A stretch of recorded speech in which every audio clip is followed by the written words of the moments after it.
Well, greetings and welcome. Sorry about the 15-minute delay there. Past 15 minutes, Rich and I have been beating our heads against the wall. Everything had been working fine up until just for the start of the hour. And then Wi-Fi started getting weird. And then my Wi-Fi in the unit went down and I couldn't connect up to any of my other sources of Wi-Fi. And it just... I finally got something working. Whether it'll continue to work or not, never know. I am in the wilds of Western Texas somewhere, in a city I've never stopped at before. So I know nothing about it at all. And so we're just gonna do the best we can. Unfortunately, that means that everything I had queued up, set up, ready to go is completely gone. And so I have to put it all back together again. And that's life. Welcome to the dividing line, a driving line dividing line. We, as I said, are in West Texas on our way home after a very enjoyable period of time. And I'm not going to go over all of that. We need to get to issues that are important. And I suppose we need to start with my post that I put up this morning, because that's obviously the first thing that we need to talk about right now. And that was on Twitter. I mentioned in a post this morning that I had said nothing about the discussion going on online regarding Peter Sammons, the Master Seminary, and the posting of information that demonstrated that in an online class taught by Dr. Sammons, there was extensive use of R.C. Sproul, Wikipedia. I've been told that there is more that has not actually been posted, and that this material not only did not have any attribution. In other words, it did not say, as R.C. Sproul said, but it was woven into the text of the teaching. So it wasn't like it was a separate paragraph over here, but you'd have it woven into the text, where there would then be stuff that doesn't come from Sproul or whatever source being cited, and then it picks back up again. And so obviously there was a lot of discussion about this. Initially, what those defending the class were saying is, well, you don't have to do that. This is oral. This is teaching. You don't have to give your sources, which of course was absurd and ridiculous. Of course you do. If you're using, entire paragraphs or entire articles, yeah, you have to give that attribution. So that was silly. And then what happened was the class was pulled a few days ago, and a letter was put out that basically said that they're going to redo the class, and that the reason that there had been no attribution of all of the large amount of material that had been utilized was because of a technical problem, where the footnotes with the attributions did not transfer to the teleprompter that was being used to provide the notes for the videotape. And then yesterday, I think it was yesterday, I think the term is DMCA. You can go on YouTube, and a number of people have tried this against us. When I would quote someone, I would play a video of something they're saying and then say, actually, that's completely wrong. and that is legally something called fair use. When you are criticizing something, when you are quoting a portion, you're not just playing the whole thing to try to get people to watch your stuff. You're quoting material for educational purposes, for criticism, for interaction. That's called fair use. And all sorts of people, every cult group that we've ever gone after has done the same thing. They will say, they can't do, that's our stuff, they can't do that. And then we have to respond, that's called fair use. We are criticizing this material, and so on and so forth. And so I heard, I believe it was yesterday, that the Master's Seminary itself had filed, I think, again, Rich, am I right? Is it DMCA? You're the one that has to deal with all that stuff. So I've only heard about it secondhand as far as that goes.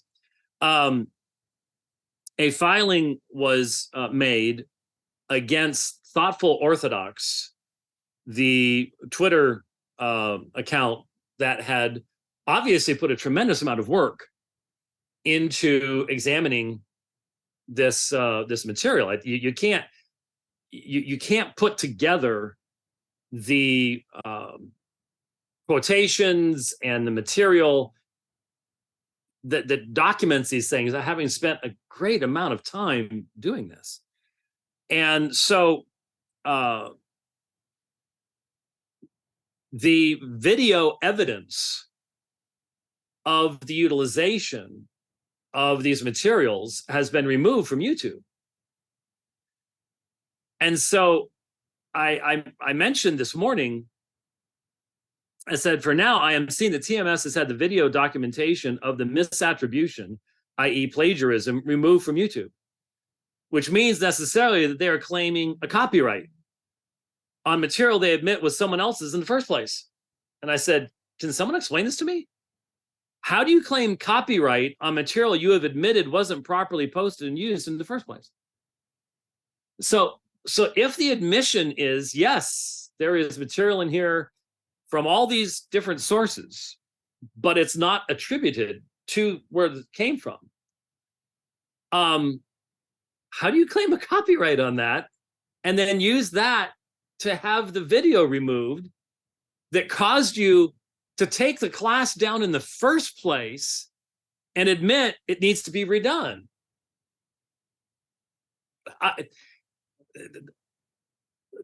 There's no sense in that, is there? You know, I saw someone said, well, yeah, it's copyright material, but it was plagiarized. It's been admitted. The class has been taken down, right? And it's going to be redone, right? So there's material already in it that was somebody else's, that wasn't supposed to be there, right? And it was the posting of this information together with this research that resulted in saying, well, we messed up. At least that's what the letter said. Then why would you take down the documentation that led you to that action? As I said, the optics on this are really, really bad, because clearly the utilization is fair use utilization. You're saying there's a problem here. And so that's the very definition of fair use. So that doesn't make any sense. And so, as I said in my little thing there, I said, this is clearly fair use, and given the pulling of the class and the admission of at least problems, the proper response would be something like, thank you, we are very sorry we missed this, we will do better. Not, here, we will use YouTube to remove the documentation that forced us to do what we did. The optics here are just really bad. And this concerns me tremendously. I love TMS. I've been there. It's just so sad to see this type of thing taking place.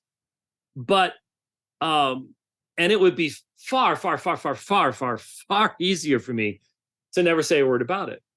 I mean, you just need to understand the connections all through conservative, evangelical, reformed, I mean, just everywhere. I know so many TMS grads and have been so involved in ministry with TMS grads, and that shouldn't be affected by anything. And in fact, I would imagine most TMS grads are going, ooh, what's going on? This is weird. But I had to say something, because it's like, what's going on? This is not how you handle this. If this evidence is solid evidence, and it seems that it is, you took the class down. That's enough to say, yep, that's solid evidence. So as I said in the tweet, I think TMS, please, whoever's behind this, and I probably know who is. I've probably met whoever is at some point. Pull the DMCA claim. Stop it. Just stop it. Don't do that. Don't do that.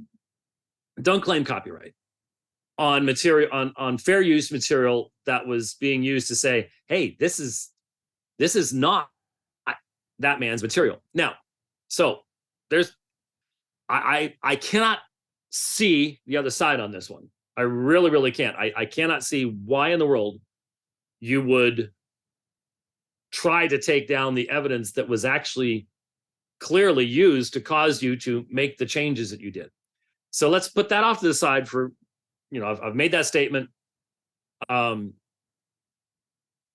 I'm assuming we're still working here. I haven't heard back from Rich anything that I've said to him. So either okay, is it DMCA? Okay, thank you. So I did have that right. Thank you. Digital Millennium Copyright Act. Okay, whatever. All right. So it's DMCA. Pull the DMCA and claim, and let that be posted again, because that's what caused you to do what you did. But I want to back up to the letter that was sent out and make a comment on that. And I think I have every right to make this comment and to comment on this, because I've been teaching for a long, long time. And I have recorded classes. I remember, 2006 or 7. I remember flying to a secret location to record stuff that was going to be translated into Farsi and satellite transmitted into Iran for Muslims. And now I've never been a teleprompter user. In fact, about the only time I've ever used anything even like that was to read the commercials for Cross Politic. They've got a computer thing sitting out there, and so I did read a commercial off of that once. But I'm not huge on notes.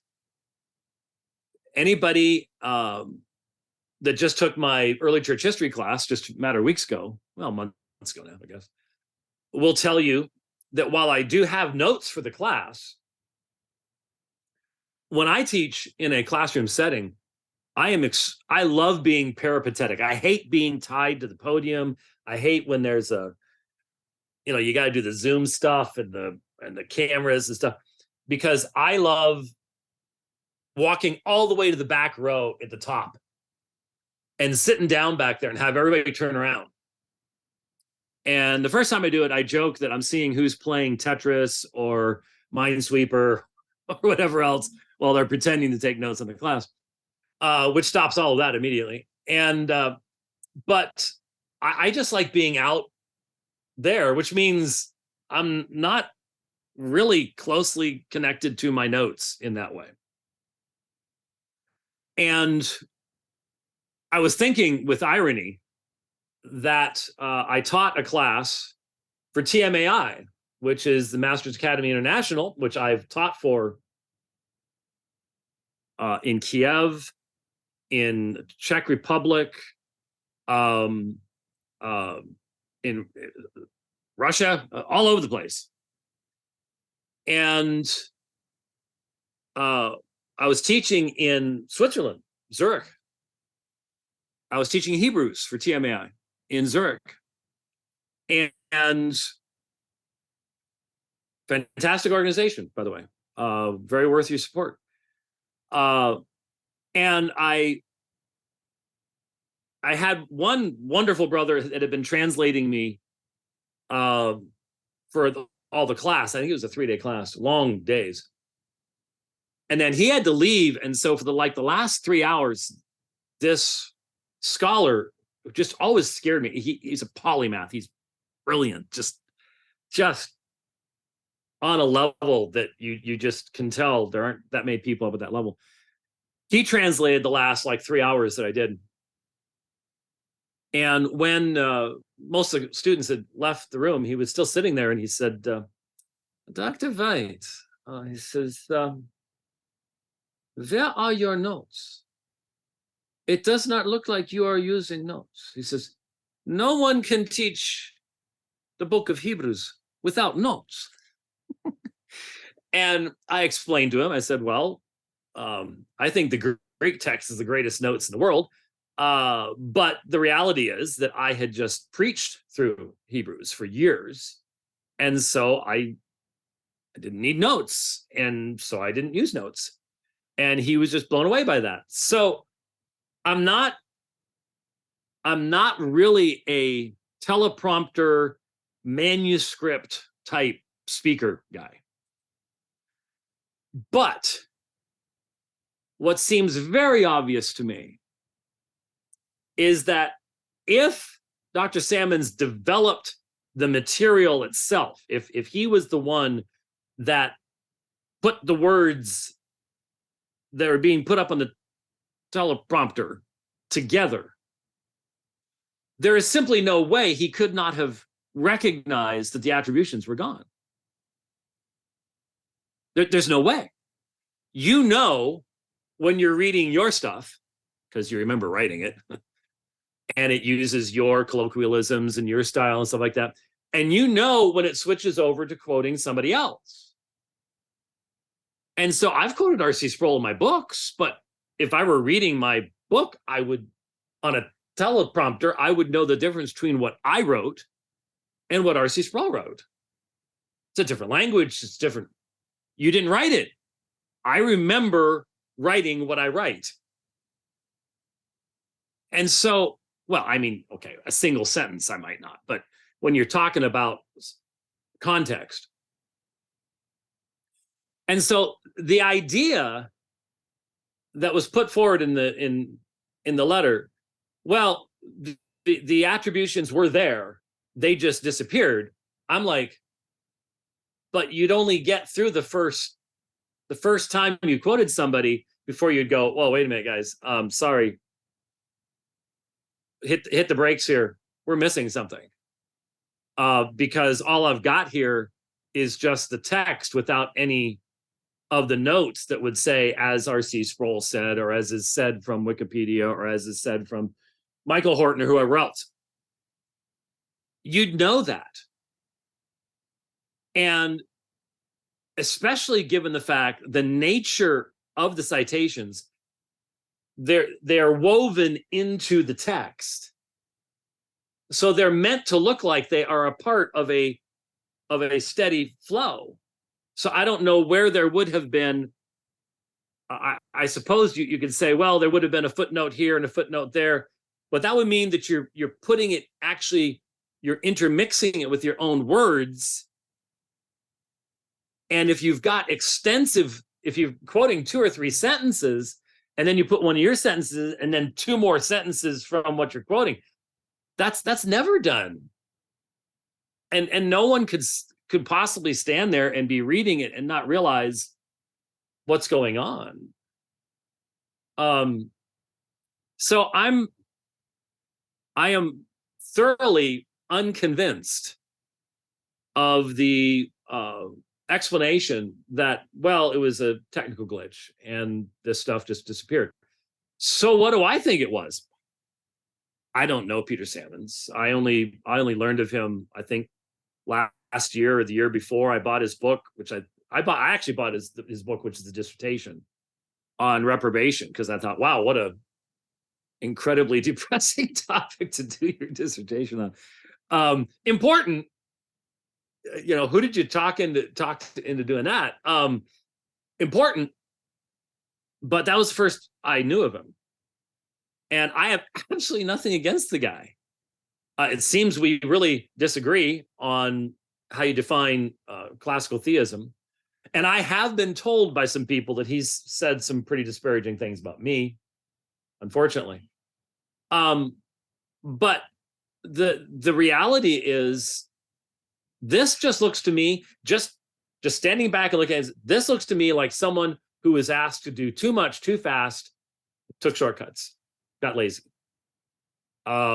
You're being told, we want you to be teaching these classes live, and we want you to record these things here. And this looks like what happens when that kind of pressure gets too much. I don't know. But fundamentally, I'm just saying to everybody involved, I hope that there will be people, because there are so many people in the master's group that I have had wonderful ministry with and influence upon, and many who have said to me over and over again, you introduced me to textual criticism, you introduced me to Reformed theology, you introduced me to loving the Trinity, over and over and over again, all over the world. And I just simply have to believe that there are a lot of those folks that likewise are going, this looks so bad, and it needs to be handled appropriately. And right now it's not being handled appropriately. Pull the DMCA, redo the class, deal with the underlying fundamental issues, and move on. And somebody has to be willing to say it. Somebody has to be willing to say it. That's really all there is to it. So there you go. There's that. I had seen some other stuff that had popped up. Like I said, I had to reset everything, and it sort of disappeared. So such is life. Wow. Did you see that? Oh, it just popped up. It is all over my, just seeing it now. This black boy beating the tar out of this teacher. And then a Marine walks up. But he walks up. He doesn't run up. He just walks up. I do not understand why he did that. But we've all seen the video. It's part of you just has to feel for any teacher in the system, until you then realize that it is the teacher unions that fundamentally have helped to create these contexts in the schools themselves. It's the left that has created the fatherlessness, the destruction of the family, that creates these young men who just have no restraint. If you don't have a father in the family, this is the result. You have testosterone without guidance, without honor, without discipline. And I mean, this is horrific to watch. There's no two ways about it. But I saw a video, almost wish I could get out of my mind, but I saw a video about 3 weeks ago of a shooting in Chicago. They were all black folks that were shooting and being shot. But a young man who dispatched about 5 people in cold blood. You're talking walking up, someone's on the ground and shooting him in the face. That kind of absolute cold blood, women and men. We have to recognize God created us to have children in a certain context. God created us to have sexuality in a certain context. And our society has decided that the sexual act, and not even necessarily the sexual act that creates life, but the pleasing of one's desires is now the greatest right that you have. It's the most important thing possible. And so we have the video of the program a number of years ago. It's like 2019, where a Black woman, she was the host of the program, had all these young Black men, and how many babies do you have by how many different women? And there was one guy that had 28 babies by like 18 different women. And thankfully everybody else had fewer, but the point was, here's an entire culture that is focused upon the ultimate thing is sex itself, not commitment, not bringing into the world life, not family, none of that. So you've got your baby mamas and your baby daddies, and it's become an entire culture. And then the music and the art reflects it. So you have people, male and female, being paid millions and millions of dollars to not only sing about rampant sexuality, nothing about marriage or family or honor or discipline or any of that kind of stuff, but rampant sexuality. But you have Black women who are paid millions of dollars to appear in public, in essence, nude, on the stage, and then to lecture the world about morality. This is what we have. And the result is inevitable. We see it. It's all around us, but you can't point to it, because that would bring conviction to the entire society and say that there actually is an objective reality that we have to recognize, or the results are going to be horrific. But there's something more. And I understand, especially amongst Reformed people, there is a real hesitance to even contemplate such things, but there is something absolutely demonic. The evil, you've seen it, we've all seen it, where people they start beating someone, and it's almost a demonic fervor. The speed at which their arms are flying, and the anger that is clearly being expressed. And that's what this young man did to this teacher. She's already out. She went down. She was out first shot. She was unconscious. She's defenseless. And he is just beating on her. He wants to kill her. He wants to kill her. Where does that come from? We see it over and over again. All these fights, all these massive things, or the evil in the young man who, when the shooting started, in this shooting, he shot, I think, a woman first.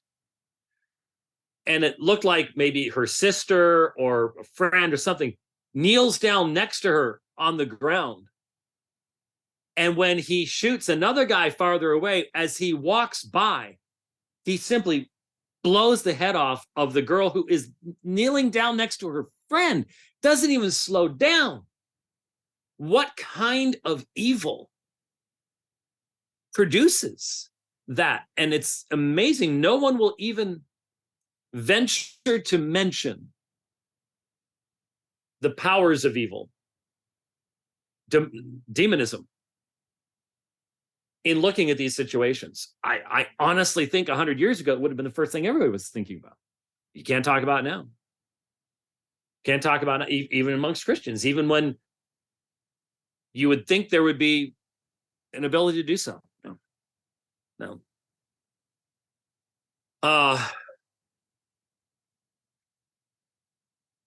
We have to teach our children. And we have to be much more explicit about it than my generation was. About what is good, about self-control, discipline, honor, respect. Our society right now is saying that we are to honor and respect that which is evil. That's one of the reasons that honor and respect is gone. It was funny. I was on the drive today. This rarely happens, but I guess I somehow sort of got along with some guys. I have a feeling who it was. There was a oversized load, and I noticed that oversized load groups, if you've got sometimes car in front, car in back, then you got the oversized loads, they will communicate on channel 19 on CB. And so that's, I think, what I was listening to. But they were just good old trucker boys. They were throwing in some colorful metaphors along the way. But they were talking about transgenderism. One particular guy was talking about transgenderism. And what was amazing was, despite the colorful metaphors, he was demonstrating what we might call common grace. He's like, you can't convince me that what these people are saying makes any sense at all. This is insanity. And of course, he was exactly right. It's the exact same thing that we're saying. And so there are a lot of people that get it, but they don't have the worldview to get it and then connect it to everything else that's going on. That's why they only see bits and pieces of it. We have to be communicating to our children, and especially to our young men, but our young women as well, but especially young men, as that testosterone kicks in and that body develops and their muscles are there, and there is this energy. I was taught by my father to channel that into being the best person I can be.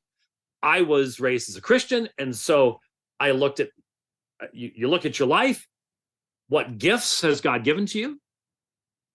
How can you use them in the service of Christ and the service of others? Be the best that you can be. Wasn't just an old, was that the Marines? Army? I think it was Marines. It isn't just an old advertising slogan. And that allows you, true manliness is controlling and restraining that great power that you have. This young man, they said, was 6'6", 270. That's a front line of the Dallas Cowboys or any other NFL football team. That's huge. And this poor woman has no chance against him at all. And so he just lashes out. He wants her dead because she took his Nintendo Switch during class. That means he has no respect for authority, no respect for education, no respect for himself. And you know why. We all know why it is. And it's not going to get any better at all until there can be honest proclamation. This is why this is happening. But even amongst Christians, I think we're afraid to even venture into the area of how much of this is just simply demonic. When you listen to what these people are listening to on a regular basis, and I think back to, because God can save anybody. I think back to a situation when I was teaching Christian school, where one of the troublemakers, Tony, in my class, I caught him listening to Eminem. And I actually listened to some of what the song was he was listening to. It was it was horrific. It was horrific. I went off on that class. My son remembered because he was in the same class. I went off on that class like I've never gone off on any class in any context before. And the reason I mention it is Tony and I are friends. We keep in touch on Facebook. He ended up in the Marines. He's really made a life for himself. And, you know, the Lord is merciful. But the fact is, I think he would admit, thinking on that kind of stuff, feeding that kind of stuff into his mind was poisonous. And that's what's happening regularly. And we can't be prudes about anything. No, when you watch the viciousness of these beatings, not just this one, but so many others, you sure there's nothing in the spiritual realm involved there? I don't know. Makes you really wonder. Okay, well, completely shifting gears here. We've covered some broad stuff. I want to ask, let me once again, yesterday on the program, I read from Adonis Vidu's The Same God Who Works All Things, Inseparable Operations in Trinitarian Theology. And I emphasized a few phrases from one of the key sections of the book. For example, the notion that a divine person is nothing but the divine essence under a particular relational aspect. I made reference to especially the idea of particular relational inflection in the sentence, the identity of the persons is not revealed by separable acts and wills, but precisely in the unity of the divine will and action, since the persons are nothing but this will and power under a particular relational inflection. I think most people, when they hear something like that, are really left wondering, why have I never heard anything like this before? And the other side will say, well, you should have, and the 20th century stunk theology-wise, and that James White guy in his Forgotten Trinity book, he stunk as well, and yeah, we recommended it, but we're smart now, and we don't recommend it anymore. But the fact remains that any serious-minded person that is involved in ministry knows that explaining the Trinity in biblical language is tough enough. Going through the texts, I'm always so tremendously encouraged when I talk to our young people in our churches, and I explain the doctrine of the Trinity to them, and I walk them through the scriptures, and they memorize those scriptures. And when you ask the catechism questions, they give the proper scriptural answers, and they show that they understand. They understand why this is important. They understand how the Trinity is revealed in Scripture. And then they start getting the relationship between the divine persons. And so they don't make the confusion of confusing the Father with the Son and the Son with the Spirit. And their prayers don't have that immaturity that so many people's prayers do, where you start off talking to the Father and then you switch over to what the Son did, and there's been no transition. And I've seen people growing in their commitment and their love for the doctrine of the Trinity, especially because, like I said, in the Forgotten Trinity, I love the Trinity, and I want other people to love the Trinity. And the only way I've found to get people to love the Trinity is not by introducing them to Aristotle's sterile God, but to the living Word of God itself. You can baptize Aristotle's sterile God all you want. That's not Yahweh. That's not how God has revealed himself. And so I think most people recognize in ministry in the church, this is going to get you nowhere. What is being accomplished by saying, since the persons are nothing but this will and power under a particular relational inflection? You didn't get that from Scripture. You didn't get that from the apostles.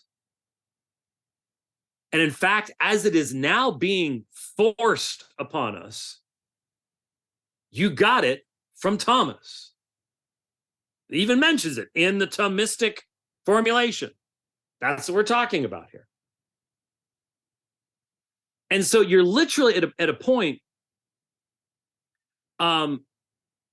where it said here, and I read this yesterday, and I just happened to notice the very first footnote in this chapter is from Aquinas. Remember this. This does not mean there is no knowledge of the persons precisely in their propria, once it is understood that this propria is not to be sought away from the substance, but precisely as a modality within the substance. A modality within the substance.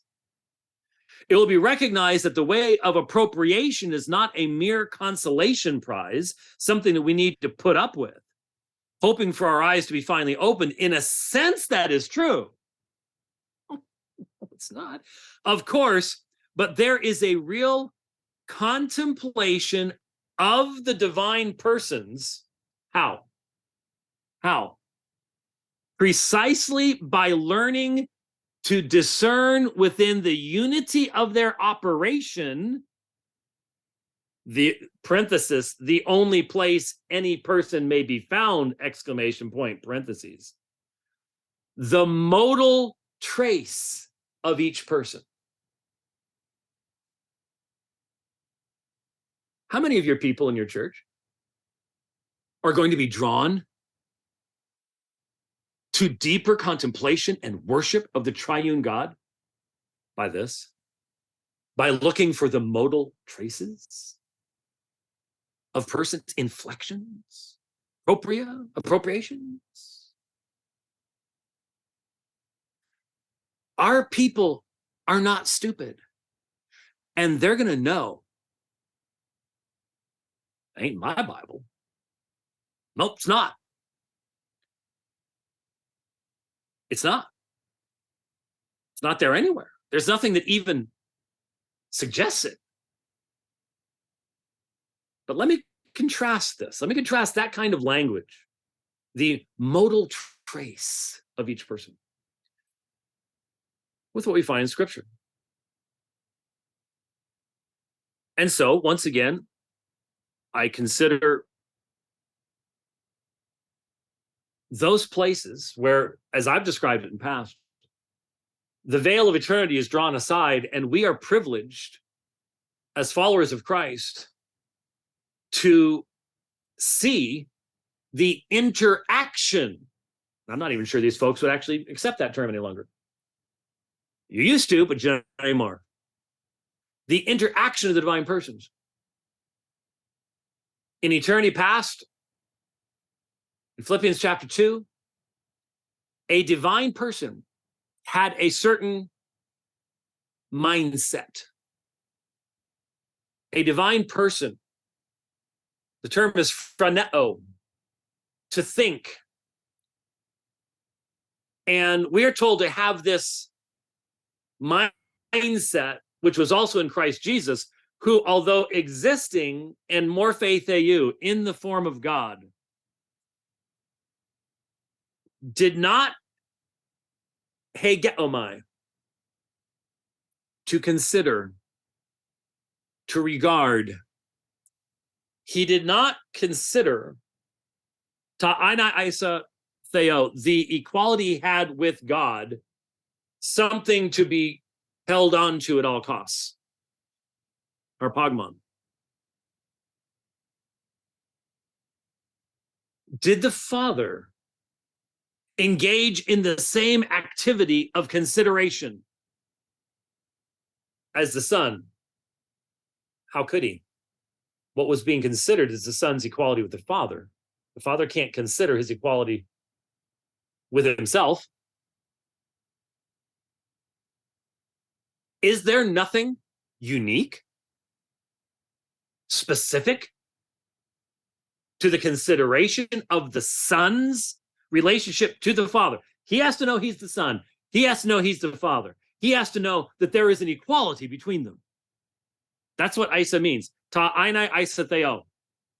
This is key to the demonstration of the deity of Christ.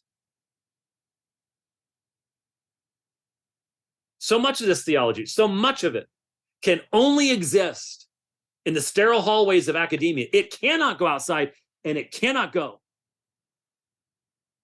where the gospel needs to go. It can't, because it has to assume certain things.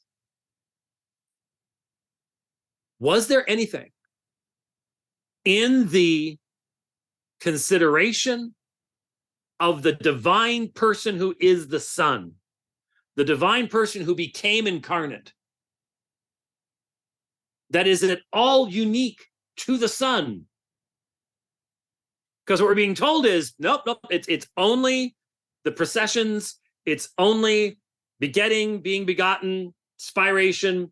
That's the only, it's all ad intra, that's the only way you can distinguish. Everything else has to be the same because of simplicity. Has to be. And no, we will not demonstrate that the apostles taught that, but it has to be. Then, likewise, how do you have a reflexive pronoun? In verse 7, heauton ekenosen. He emptied himself. Did the Father empty the Son? Because it's a reflexive pronoun. Did the Spirit empty the Son?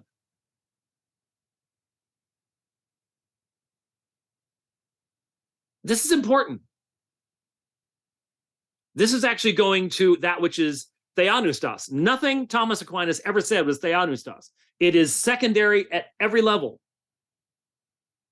No matter how highly you exalt him, how many pictures you have hanging in your office. And so we're going to the actual source of Christian theology. He made himself of no reputation. Did the Father make him of no reputation? Now, he does this in perfect harmony with the Father. There is no division, but there is no necessity of identity and sameness. And we don't have to trace a modal, look for modal traces to identify the persons. It's right there in front of us. It's as clear as day. Because it then says, morphein dulu labon. I take that participle as the means by which the emptying takes place is by that positive taking on of the human nature. But it's the Son who does this. It's the Son who does this. Is there not something unique about the person of the Son here? Is there not something unique about the person of the Father as the source of the very fountainhead of divine grace and the divine decree? Is there not something special about the Spirit of God who applies the work of Christ in the lives of believers? This has never been an issue amongst us until now. Where now, instead of rejoicing in being able to see in passages like this, the interaction of the divine persons and the overwhelming beauty of the glory of God being worked out in the work of salvation and the roles that each divine person plays, and they are different roles that involve beautiful, gracious, harmonious, eternal interaction. And you're willing to trade that in for Aristotle's sterile deity? I'm not. I'm not going to teach people to look for modal traces. I'm not going to tell people, well, the only thing we're really saying is that the divine persons aren't really, well, they're nothing more than what was the term here? Nothing but the divine essence under a particular relational aspect. The relationship of Father, Son, and Spirit is so much deeper and more full and beautiful in Scripture than that I just look at that and go, oh, it's arid. It's arid. Oh, particular relational aspect. Okay. There's reason to be concerned. I thought, silly, naive me, that when I read church history and I would read speculative theology and I would read someone, I learned decades ago to be able to read somebody, you read Augustine and you read stuff like, oh, wow, that's a great insight. And then you go 3 pages farther on and you go, oh, wow, okay, that was really bad. And, the Neoplatonism that influenced him, you learn to go, okay, that probably came from that, and we can go past that. And oh, here's a golden nugget, and it's right next to a piece of coal. And now all of a sudden, we're being told, no, that you can't do that. You've got to go with what these guys are saying. You see, if you're really going to be orthodox like we are. So now we have philosophical speculative theology, and we're being told this is definitional. And the unwillingness of the advocates of this stuff to provide us with, and in fact, to mock the idea of needing to have exegetical foundation. You biblicist. We are so past you. We are doing natural theology here. You don't need the Bible for that. And I'm putting my stake down right here. I'm telling you something. Listen, kick me out of your club all you want. Do whatever you want. Simple fact of the matter is this won't last. This stuff won't last. It has to be dug up every few generations and get people excited about it again, because it doesn't last. Because the sheep of Christ will starve stinking to death on a regular diet of speculative philosophical theology. The apostles didn't do it. I'm not going to do it. Now, are there certain people who just really seem to have a real love of doing this kind of stuff? Yeah, there are. And I'm thinking of one guy who's working on making shipwreck of the faith because of his love of that kind of stuff. And my experience, again, over decades in ministry, is if those people don't get plugged into a situation where they are tethered down to reality and made to minister within the body, they end up like a Chinese spy balloon, just floating off someplace, who knows where, and making shipwreck of the faith. They really do. They really do. So just think of how many. I mean, there's only so many places where that veil of eternity is drawn aside, but they are so deep. And when you try to apply this mechanical, philosophical, we're doing this because Thomas told us we had to do stuff to it, it results in such a mockery of the text of Scripture. It evacuates it of meaning. That the sheep know. The sheep hear that. And I'll never forget, and we're getting toward the end of our time here, even though we got started 15 minutes late. That was all my fault, I guess. I don't know. I hope my router got reset up there. Anyway, this is not new for me to have this passion about this subject. I've told the story before. I went to ETS once, 1998, presented a paper, and I came away with such a bad taste in my mouth. A bad taste in my mouth. Why? It's not that there weren't all sorts of great people there, had some great conversations, things like that. But there was such an attitude of, we are the scholastics leading the benighted church, and they so need our deep wisdom, that it turned my stomach. I didn't want to be around that. There was so little humble servant attitude amongst the scholastics. And so many people have heard me say many times, I think everyone involved in Christian education as a quote unquote academic should have to read 1 Corinthians 1 and 2 minimally every 6 months, or have it preached to them maybe every 6 months, just to be reminded, the wisdom of the world is foolishness to God. It's foolishness to God. And Thomas's attempt to baptize Aristotle's metaphysics and Aristotle's God failed. And his system leads to a sterile deity that bears very little resemblance to the self-revealed triune God of Scripture.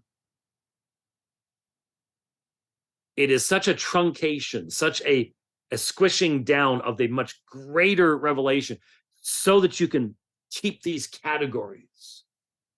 If you don't this is going to result in this, it's going to result in that. Baloney. Don't buy it. Don't buy it. Be warned. Be warned. Be warned. Okay, so I think today's Friday. Yeah, I think today's Friday. So poor Rich gets to rest the next 2 days. Though I will have to ask if the absolute urge overwhelms me, because I still got a lot of driving to do. I didn't do a driving line on this trip. And so, but again, he still has to do some stuff to get that posted up there. So I don't know if I'd feel guilty or guilty enough to not do that. We'll see what happens tomorrow. We'll see how it's going. Sunday, okay, fine. I get that, but we'll see, especially with some of the responses that might be coming from today's program. And let me just say, as I'm wrapping up here, I pray for the Master's Seminary. I am so thankful for so many of the graduates of that school and what they've done around the world. And I just simply will suggest to you that if you love the Master's Seminary, then you will want the Master's Seminary to do the right things. And DMCAing the evidence of a problem is not the right thing. It's the wrong thing. And so anyone who says, oh, James White's attacking the Master's Seminary, no. I think people realize when you're trying to give wisdom to someone who's made a mistake, you're not attacking them. That's how the world thinks. We shouldn't think that way. We shouldn't think that way. I have taught for TMAI around the world, and I may never get to do that again for taking a stand. If that's the case, so be it. But I'm not going to be one of the people who just closes my eyes and goes, oh, well, whatever you want to do. I can't. It's just that it shouldn't be. shouldn't be. Anyways, thanks for watching the program today. As I said, I get home next week, and so I'm not sure what the schedule is going to be. We hope and pray that Rich will be bouncing off the walls with energy and excitement and vim and vigor by then. Yeah, he and I are both probably too old to be bouncing off of anything without causing great injury in the process, I'm afraid. But certainly we'll be doing some programs next week. We'll be back in the studio there in Phoenix, and talking about what progress we're making on getting the studio stuff put together and raising funds for the unit, and doing all the stuff that we're going to be doing the rest of the year. So once again, it's shocking that I would remember this, given how horrible we are at this. But again, we need your help in doing the traveling, and the fifth wheel, and all the stuff that needs to be done to it. And so if you go to donate at aomin.org, go to the donate button at aomin.org, look at the drop-down menu. The bottom one is the one we're talking about, the AO Mobile Studio. And we appreciate everyone who's helping, and just keep that out there so we can keep doing what we're doing. Thanks for watching the program today. And I'm very thankful that the connection managed to survive and that my little iPad over there, which is running all this, managed to not have its battery die. We'll see you next time. God bless.